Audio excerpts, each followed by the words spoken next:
الله ربي والإسلام ديني ومحمدا رسول الله. Diam di dalam paham. Diam di dalam paham itu bukan berarti Bapak Ibu anyang-anyang sih. Tetap bicara dengan uda, dengan bini. Tetap kita panggil namanya, ya, papa, papi, atau saya namanya. Tapi Bapak Ibu udah mengerti bahwa yang memanggil dengan yang dipanggil itu udah esa, udah satu. Tidak ada siapa-siapa Bapak Ibu, hanya diri Allah itu sendiri. Cuma tak boleh dizahirkan. Sebut aja lah udah, sebut aja lah sayang bini, tapi awaklah paham yang udah dan bini yang kita maksud itu bukanlah kenyataan diri udah dan diri bini, tapi kenyataan dirinya Allah. Di situ maknanya, sembunyikanlah, rahasiakanlah diri aku pada dirimu. Walaupun dirimu itu bukanlah nyatanya dirimu, akan tetapi nyatanya diri aku. Akulah yang menyimpan dan merahasiakan diriku pada diriku seorang. Maka yang kenal dengan aku adalah aku. Yang kenal dengan aku, ya aku. Karena aku cuma yang ada, aku cuma yang wujud. Selain aku nggak pernah ada. Kalaulah selain Allah tidak pernah ada, maka jangan Bapak Ibu sandingkan Allah dengan sesuatu yang tidak ada. Bagaimana mungkin Bapak Ibu bisa menyanding-jandingkan Allah dengan sesuatu, padahal segala sesuatu itu tidak pernah ada. Kalau sesuatu itu ada, sesuatu itu nyatanya aku. Ya, kalau sesuatu itu ada, maka sesuatu itu nyatanya aku juga. Begitulah pandangan orang arifin, pandangan arif billah. Sempurnanya dia memandang dan menyaksikan Allah itu pada segala sesuatu dan nyata sempurna pada diri sendiri Bapak Ibu. Yang perlu dipahami Bapak Ibu, jangan Bapak Ibu mengaku-ngaku Allah. Jangan Bapak Ibu ingin jadi Allah. Belajar ilmu tauhid kata Ustadz, bukan ingin menjadi Tuhan. Belajar ilmu tauhid bukan pula ngaku-ngaku Tuhan. Belajar ilmu tauhid dan ma'rifat untuk mengenal dan memahami Allah cuma yang wujud, Allah cuma yang bersifat. Diri kita tidak wujud, diri kita tidak bersifat. Karena diri kita Bapak Ibu tidak pernah ada. Apa sebabnya? Diri kita ada karena diadakan. Diri kita ini hidup dihidupkan, diri kita ini mati dimatikan. Kalaulah diri kita ini hidup dihidupkan, mati dimatikan, ada diadakan, maka hakikat diri yang hidup dihidupkan, hakikat diri yang mati dimatikan, sebenarnya diri Bapak Ibu tidak hidup dan tidak mati. Nah, coba saya ulang lagi, ini nggak tinggi memahaminya. Kalaulah diri Bapak Ibu ini hidup dihidupkan, mati dimatikan, maka sebenarnya diri Bapak Ibu tidak hidup dan tidak mati. Kenapa diri Bapak Ibu tidak hidup dan tidak mati? Karena diri Bapak Ibu tidak pernah ada. Kalau diri tidak pernah hidup, tidak pernah mati, dan diri tidak pernah ada, maka siapa yang ada? Yang ada itu hanya Allah. Yang ada itu hanya Allah. Kalau Allah cuma yang ada, maka diri Bapak Ibu inilah kenyataan memandang nyatanya Allah itu. Itulah maksudnya. Bahwa diri Bapak Ibu dengan Allah itu betul-betul tunggal dan esa. Ya. Nggak ada diri Bapak Ibu yang ada hanya diri Allah. Bertahanlah di situ Bapak Ibu memahaminya. Jangan bergeser lagi. Kalau bergeser Bapak Ibu pisahkan diri Bapak Ibu dengan Allah. Disitulah nantinya diri Bapak Ibu itu dikatakan namanya najis batin. Kalaulah diri Bapak Ibu dikatakan najis batin, sholat juga Bapak Ibu. Orang kalau sholat dirinya najis, sah nggak sholatnya itu? Nggak sah. Walaupun zahirnya tidak bernajis, Tak ada darah, tak ada nanah, tak disentuh oleh hewan-hewan yang bernajis. Namun ketika diri bapak ibu itu belum hilang akan kewujudannya, belum hilang akan sifat-sifat keakuan dirinya, masih melengket juga wujud dan sifat keakuan itu pada diri kita, masih kita juga yang merasa kita ini yang melihat dan mendengar, maka itulah yang menyebabkan diri kita itu najis batin itu. Selama itu ibadah kita tidak akan pernah sah, ibadah kita itu batal. Lalu bagaimana supaya kita ibadah kita itu sah, tidak batal? Maka hapuskanlah najis batin itu. Caranya apa? Hapuskan diri, fanakan diri, sefana-fananya, sehapus-hapusnya. Ketika itu diri bapak ibu itu telah bersih dan fitrah. Karena diri yang bersih dan fitrah itu hanya diri Allah semata-mata. Tapi bapak ibu bukan Allah. Itu lu usah ingatkan. Diri bapak ibu bukan Allah. Diri bapak ibu nggak pernah ada. Jangan ngaku-ngaku. Itu maksudnya. Kalau nggak ngaku namanya Fir'aun namanya. Ngaku Allah, ngaku Tuhan itu Fir'aun. Kita tak pernah mengaku-ngaku. Bagaimana kita akan mengaku-ngaku diri kita nggak pernah ada? Kalau ada orang mengaku itu merasa dirinya ada tuh. Sama dengan hamba Allah bapak ibu. Kalau ada orang merasa dirinya hamba Allah, itu pengakuan dirinya sendiri, itu merasa tuh, ngaku tuh. Tapi kalau Allah yang mengatakan kita ini hambanya, 1000% itulah yang hamba Allah itu. Tapi kalau kita yang mengatakan kita ini hamba Allah, tapi Allah belum mengatakan kita hambanya, baru kita itu disebut mengaku-ngaku namanya. Nah, ini mesti pahami. Makanya Allah bilang fala tuzaku anfusakum huwa a'lamu bimanittaqa. Jangan kamu mengaku-ngaku merasa-rasa dirimu dah bersih, dirimu hambaku, dirimu kekasihku, kamu dah kenal aku. Kalau aku belum mengatakan dirimu itu hambaku, kekasihku, kalau aku belum mengatakan dirimu itu belum mengenal aku, nggak boleh ngaku-ngaku. Kan aku yang lebih tahu siapa yang kekasihku, siapa yang hambaku, siapa yang dah kenal dengan aku yang tahu, kata Allah. Rupanya kita ini hidup tidak boleh ngaku-ngaku bapak ibu. Ya. Belajar aja lah baik-baik, istiqomah. Setelah kita sadar bahwa diri kita tidak ada, maka ketika itulah kita mengatakan la haula wala quwata illa billah. Itu cuma pengakuan kita. Bukan kita mengaku Tuhan, tapi kita mengatakan la haula wala quwata illa billah. Tidak ada daya dan upayaku, tidak ada wujudku untuk bisa melihat dan mendengar, melainkan hanya Allah semata-mata. Itu sempurna tuh bapak ibu. Kalau sudah sempurna pengenalan diri bapak ibu tentang rahasia Allah nyata pada diri, maka apapun amalnya bapak ibu, apapun aktivitasnya bapak ibu, apapun pekerjaan kita, apapun kegiatan kita, mata memandang, mulut berkata, telinga mendengar, kaki melangkah, tangan meraih, kita sholat, kita berpuasa, kita berzakat, itu yang disebut namanya amal ma'rifat.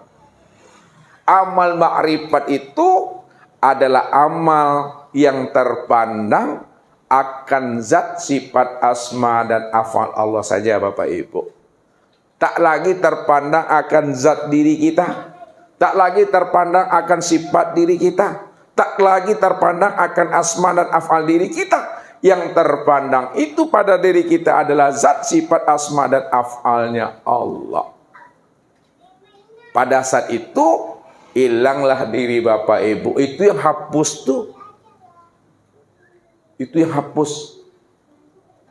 Kalau diri telah hapus, maka Allah itulah yang berdiri dengan sendirinya. Wa an ya'buduni hadza siratim mustaqim. Akulah yang menyembah dan memuji akan diriku sendiri, karena aku cuma yang ada. Aqimis sholata li zikri. Si zikri itulah yang sholat. Tidak ada siapa-siapa. Ya, tidak ada siapa-siapa di situ. Yang ada hanya diri Allah semata-mata. ketika itu maka Bapak Ibu menikmati aja lah hidup ini lagi. Itu nikmati. Ya. Kalau bahasa Ustadz menikmatinya kok lapar makan. Ya, kok awi, minum kok sakit. Oh berubah. Kok panek, monjua istirahat. Kok kan tua, abo lalu. Tu saja tu mah. Ya, atu lebih sipet patuh saya Bapak Ibu. Jangan ngoceh-ngoceh je lah. Bagaimana kita akan menjadi kekasih Allah? Itu bahasa turun ke bawah. Ketika duji awak ngoceh-ngoceh dengan Tuhan, nuntut je pada Tuhan tu. Itu tuh. Lihatlah Rasulullah. Rasulullah itu gelarnya apa? Habibullah. Rasulullah ya, Al-Amin atau Habibullah. Untuk mendapatkan itu banyak ujian yang dititipkan Allah kepada dirinya. Sebagai bentuk apa tuh? Bentuk rahmat, anugerah dan kasih sayangnya Allah. Tapi kalau kita takut diuji Bapak Ibu lalu mengaku pula kita sebagai kekasih Allah, tak amu tuh. Untuk mendapatkan kekasih Allah, Habibullah. Balumui awak dulu Bapak Ibu. Lihat tu balumui awak. Ya. Kari yang wajah aku rupanya, kuruinya awak. Banyak tu uban tu tumbuh di kepala, paning-paning laleknya awak. Itu pun alun tantunya lulus itu. Tapi kalau nyawa sabar nyawa, insyaallah nyata Bapak Ibu, hidup itu mengalir sila seperti air tu ha. Kalau awak berusaha dan memahami hidup mengikuti maunya Allah, di situ baru kita akan menjadi kekasih Tuhan. Inilah rahasianya Nabi diuji, sehingga Nabi bisa menyampaikan rahasia ujian itu kepada kita. Apa rahasianya Nabi diuji lalu disampaikan Nabi ujian itu kepada kita? Iza ahabballahu qaumin ibtalahum. Apabila Allah ingin mencintai hambanya, Allah ingin mengangkat derajat hambanya, Allah ingin meninggikan makom hambanya, maka siap-siaplah kita ini, kata Nabi, kita selalu dititipkan Allah ujian sebagai bentuk sayangnya Tuhan pada kita. Allah ingin meninggikan derajat dan ingin menaikkan makom kita. Tapi kalau Bapak Ibu takut diberi ujian oleh Allah, tidak naik kelas dah Bapak Ibu. Takkan pernah naik kelas dah. Kenapa? Karena awak takut. Awak mengira dan menyangka ujian itu adalah menyiksa awak. Padahal ujian itu sebagai bentuk kasih sayang Tuhan. Allah ingin menaikkan makom itu diuji dulu. Kalau kita ingin tinggi nilai kita, ingin tinggi derajat dan makom kita, siap-siap jatuhkan dulu di bawah. Jatuhkan dulu baju kebesaran awak. Jatuhkan dulu keakuan awak. Kalaulah jatuh keakuan awak, lah tangga pakaian kebesaran awak, pakaian dunia awak, insya Allah baru nampak pati rahasia kilaunya diri Bapak Ibu itu. Jadi untuk mendapatkan itu, betul-betul lepaskan keakuan, lepaskan kebesaran diri kita itu. Jangan kita yang merasa diri kita itu adalah hak milik kita. Hak milik kita tidak ada Bapak Ibu. Hak milik Allah cuma yang ada. Allah yang berhak atas diri kita ini ha. Bukan kita Bapak Ibu. Itu yang diri la haula wala quwata illa billah itu. Kalau dah duduk pada makom itu, insya Allah selami dunia, surga, akhirat. Itu maksudnya itu. Ya. Jangan Bapak Ibu gampang, jangan Bapak Ibu khawatir. Inna awliya Allah la khaufun alaihim wa lahum yahzanun. Sesungguhnya wali-wali Allah, kekasih-kasih Allah, tidak pernah dia khawatir dalam menjalankan hidup di dunia, dan tidak pula dia risau dan gamang dalam menjalani kehidupan di akhirat itu. Ya, karena memang dirinya tidak pernah ada sama sekali. Kalau dirinya tidak pernah ada sama sekali dan ada hanya diri Allah, maka disitulah nggak ada khawatir itu lagi itu. Ya, ini rahasianya Bapak Ibu, supaya kita ini betul-betul istiqomah berjalan di atas jalan hidayah dan petunjuk Allah. Jangan kita bimbang, jangan kita ragu. Kalau bimbang dan ragu, itu payah Bapak Ibu. Makanya yakin-yakin belajar, yakin-yakin menuntut. Karena itu sebenarnya yang kita cari. Kalau Bapak Ibu hari ini mati, Anda dah tahu nak jalan pulang dan kembali kepada Tuhan itu yang perlu. Bagaimana Bapak Ibu memahami jalan pulang dan kembali kepada Tuhan? Inna lillahi wa inna ilaihi raji'un. Sesungguhnya kita ini datang dari Allah dan kembali kepada Allah. Memahaminya itu bagaimana kalau terjemahnya betul? Ya Bapak Ibu, ada yang di Kubang, ada yang di Kuntu. Dari Kuntu sampai ke majelis. Nanti dari majelis pulang lagi ke Kuntu. Itu Bima datangnya, situ pulangnya. Tentu kena rumah di Kuntu tuh balik ke Kuntu. Itu betul tuh Bapak Ibu secara logika. Karena rumah kita di Kuntu, sekarang kita di sini, tuh pulang lagi ke Kuntu. Tapi kalau Bapak Ibu memahami pulang dan kembali kepada Allah, sama seperti kita pulang ke Kuntu, tak tepat contohnya. Ya, tak tepat jalannya.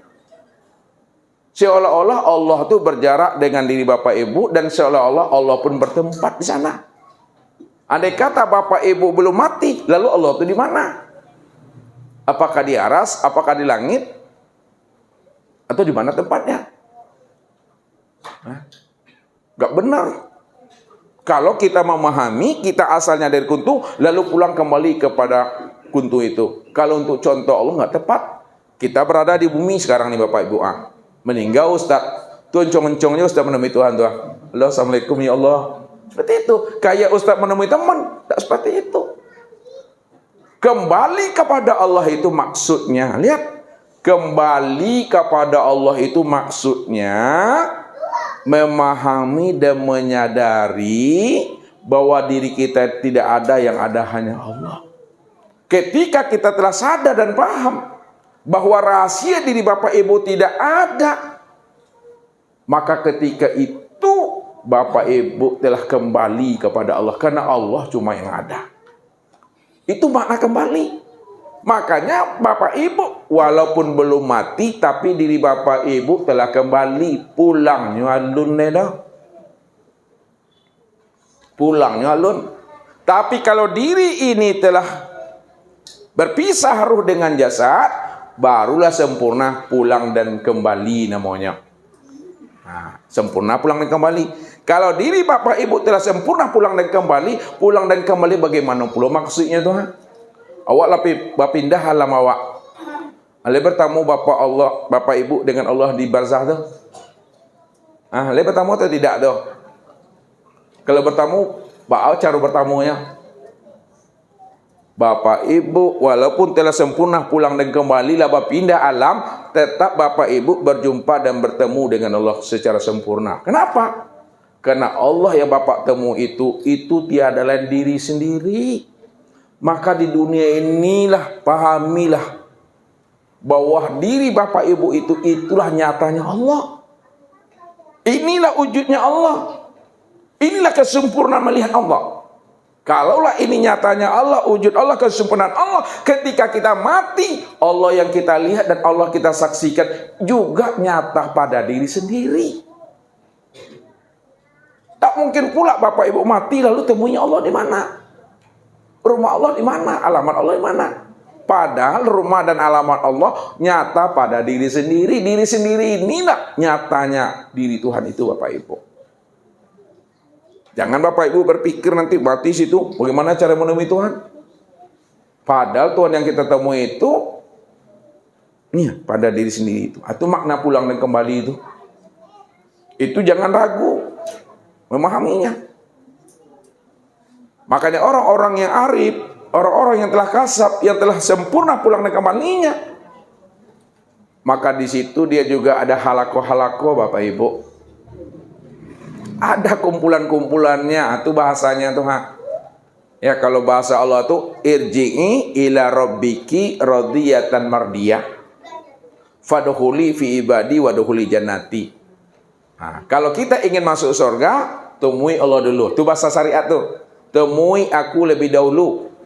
Kalau kamu udah kenal aku, kamu udah berjumpa dengan aku, kamu udah bertatap wajah dengan aku, kamu udah curhat dengan aku, kamu sudah menjadi kekasihku, dan aku sudah memandangmu adalah kekasih aku, baru fadkhuli fi ibadi. Masuk kamu ke dalam kelompok hamba-hambaku. Masuk kamu dalam komunitas aku, komunitas Tuhan. Itu para nabi, para rasul, para auliaillah, para aribillah, para as-solihin, as-suhada, as-sudikin tuh. Udah masuk kita dalam komunitas Tuhan, keluarga Rabbani namanya keluarga Tuhan, baru Allah katakan waduhuli jannati, barulah kamu masuk surga. Tidak langsung concong masuk surga Bapak Ibu, temui dulu Allah tuh, lalu bergabung kita menjadi keluarga Rabbani, keluarga Tuhan, baru masuk ke dalam surga yang tadi. Untuk menemui Tuhan, temuilah pada diri sendiri, kenali rahasia diri, itu maksudnya, kenali sejati diri. Kalau Bapak Ibu sudah mengenali akan rahasia diri dan sejati diri, bahwa rahasia diri dan sejati diri itulah dirinya Tuhan, maka Bapak Ibu udah bertemu namanya tuh, udah bersuwo, udah bersobok namanya kata Ustaz. Kalau udah bersobok, udah bersuwo tadi, ini yang disebut namanya keluarga Rabbani, keluarga Tuhan. Bukan sebutan, tapi betul-betul keluarga Tuhan itu betul-betul hidupnya rahmatan lil alamin dan rahmatan fil alamin. Wadkhuli jannati, barulah masuk dalam surga aku.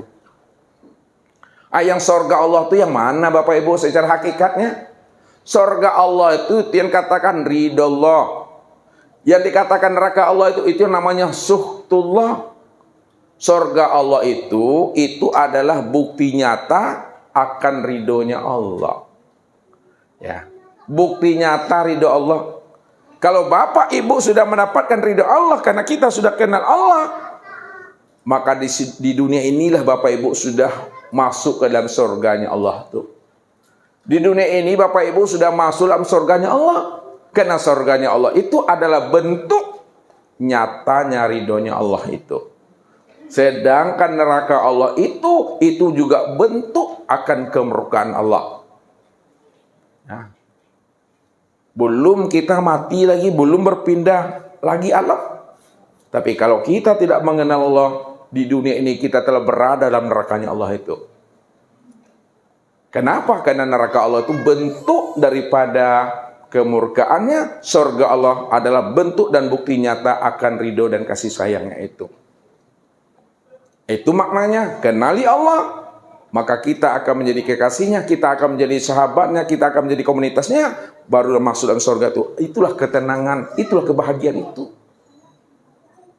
Jadi nggak mencarinya bukan keluar diri, mencarinya ke dalam diri Bapak Ibu. Jangan mencari Tuhan itu keluar diri, nggak akan bersobok Bapak Ibu. Cari Tuhan itu pada diri sendiri.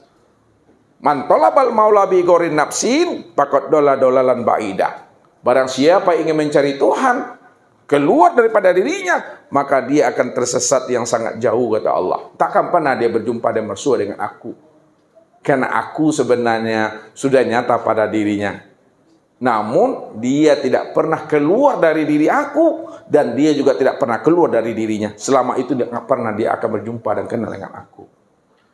Mungkin ini Bapak Ibu yang dirahmati Allah. Mudah-mudahan ya dengan waktu yang singkat, waktu yang pendek ini Allah berikan kita kemudahan dalam memahaminya, bahwa diri Bapak Ibu itu tidak pernah berpisah cerai dengan Tuhan sejak Allah itu wujud, ya, sejak Allah itu ada. Diri kita tidak pernah berpisah. Kenapa tidak pernah berpisah? Karena diri kita ini tiada lain nyatanya diri Allah itu sendiri. Kalaulah diri kita ini adalah nyatanya diri Allah itu sendiri, diri Allah dengan dirinya sendiri tidak akan pernah berpisah itu. Itulah yang mesti dipahami Bapak Ibu. Mungkin itu saja. Sekarang kita buka untuk tanya jawab dan musyawarah. Assalamualaikum warahmatullahi wabarakatuh. Allahu Rabbi wal Islam dini wa Muhammadan Rasulullah.